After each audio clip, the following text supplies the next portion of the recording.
Everyone, আজ তোমাদের সাথে শেয়ার করব অনেক দিন পর একটা আনবক্সিং। ঠিক আছে, আনবক্সিংটা শেয়ার করব বলে আমি খুব এক্সাইটেড। তো তোমরা কমেন্টসে বলো এই জুয়েলারিটা কেমন হচ্ছে। এটা হচ্ছে একটা জুয়েলারি বক্স। এটা কিন্তু আমার একটা হেলদি জুয়েলারি। তো সেটা তোমাদের আমার নয়, মানে আমি একটা পারচেস করেছি, তারই একটা হেলদি জুয়েলারি তোমাদের সাথে শেয়ার করব। তো হেলদি জুয়েলারি তো অনেক রকম হয়, তো তোমরা বলো কেমন হয়েছে। ঠিক আছে, বক্সটা আমি দেখে নিয়েছি, কারণ কেন বলো তো, কারণ কিরম আসে না আসে, আমার সাথে কোনোদিন স্ক্যাম হয়নি, যদি হয়ে যায় বাবা বিশ্বাস নেই। একটা একটা করে দেখো। হ্যাঁ, প্রথমেই দেখো এই নেক পিসটা। এটা কিন্তু বাবারে হেলদি মানে এটা নয় যে আমাকে মানে ইয়োলোই নিতে হবে। হেলদি মানে ইয়োলো, এখন হেলদি মানে ইয়োলো নয়, সব কম্বিনেশন বেরিয়ে গেছে।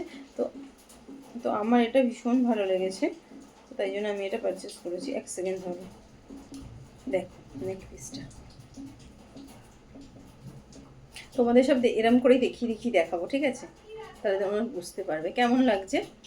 প্লিজ কমেন্ট করো।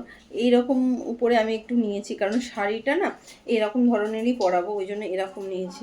তো কেমন লাগছে প্লিজ বলো। দেখো পুরোটা ইনট্যাক এসছে, একটা কিছু মানে কোনো বাজে কিছু আসেনি, বা খুলে পড়ে যাচ্ছে মানে কিছু হয়ে যাচ্ছে এরকম কিচ্ছু হয়নি। নেক্সট, এটা কিন্তু হাতেরটা, সরি এটা এটা মাথার টায়রাটা। এইভাবে আসবে, হালকা হালকা, মানে আমি হেলদি হয়ে যাচ্ছি, আবার বিয়ে করবো, তোমাদের ইনভাইট করবো গো। এই যে ইয়ারিং,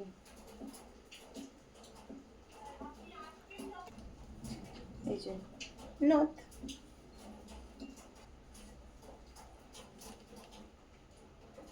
আমার হাতটা বাজে লাগছে, বাট ইগনোর করো। মানে মানে এটা দেখাচ্ছে জুয়েলারিটা একটা আরেকটু উঠবে, তাই আমি নর্মালভাবেই দেখালাম। তো এই জুয়েলারি সেটটা তোমাদের কেমন লেগেছে প্লিজ কমেন্টস করে বলো। তো অনেকে নর্মাল পরে, ঠিক আছে, চিক পরে, হার পরে, তো আমি ভাবলাম এরকম একটু করি। ঠিক আছে, সবাই তো হলুদ পরায়, তো এরকম একটু ইউনিকটা ভালোই বেশ লাগে। তো তোমাদের কেমন লাগলো এই আনবক্সটা প্লিজ কমেন্টস করে বলো। তো চলো আজকের মতো টাটা বাই সকলকে।